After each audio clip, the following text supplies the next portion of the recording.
Está esta novela sobre la historia del Gauchito Gil, que en su momento llamó Colgado de los Tobillos, que después, bueno, en su reedición lleva por nombre El Retobado.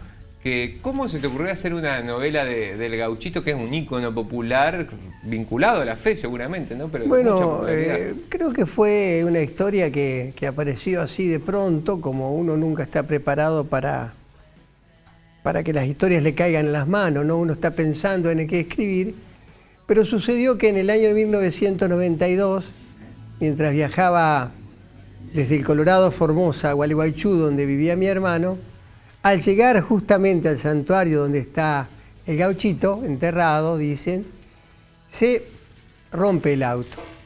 En esa época no era muy conocida la leyenda del Gauchito fuera de Mercedes, de modo que yo lo único que veía eran cintas rojas. Hasta que pregunté qué había allí, y todos los vecinos de Mercedes, mientras arreglaba el auto, me contaban la historia del Gauchito. La cuestión es que el mecánico aventuró que en realidad el auto se me había roto porque yo había pasado sin saludar al Gauchito. El mecánico, era la mirada científica del mecánico. El mecánico, Mario, el mecánico, ¿no es cierto?, que mientras me arreglaba el auto, que no era un trabajo de 2 días por lo menos, me explicó que en realidad yo tenía que haber tocado bocina, o tenía que haber bajado, prender una vela roja. Yo le dije, mire, yo no soy de acá, así que por favor cuénteme de qué se trata.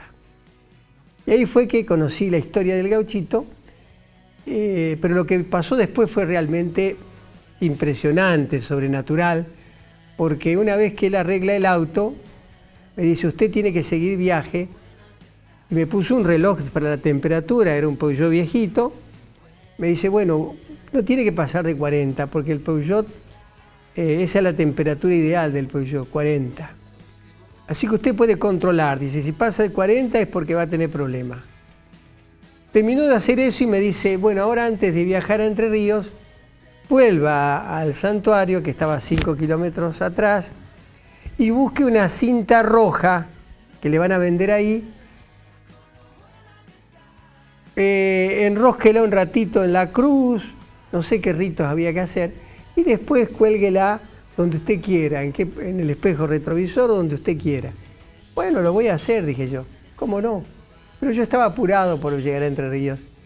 Y cuando salí a la ruta no volví, sino que seguí viaje a Entre Ríos, y a los 30 kilómetros el auto ya había levantado 110 de temperatura.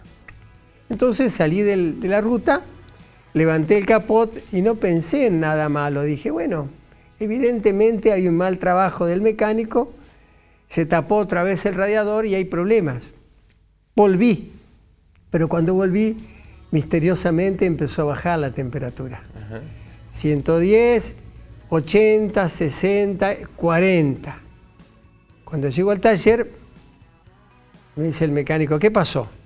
No, le digo, levantó temperatura en 30 kilómetros, ¿cómo puede ser?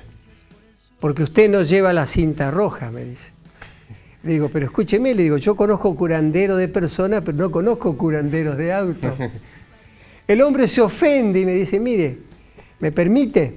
Entonces ocupó mi lugar